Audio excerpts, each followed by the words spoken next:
أنا إن شاء الله النهاردة منزل للبيع.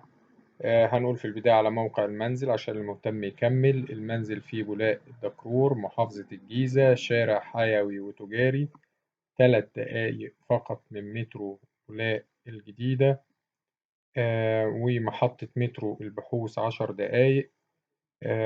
قريب طبعا جدا من جامعة القاهرة، بجانب محطة مكتب صحة بولاق الدكرور. مساحة المنزل 70 متر. مساحة الشارع أو عرض الشارع 8 متر. المنزل 3 أدوار ومحل. سعر إن شاء الله المطلوب 650 ألف جنيه، قابل للتفاوض البسيط، كل الأوراق قانونية. رقم التليفون هيظهر في آخر الفيديو. تاريخ العرض 28/11/2023.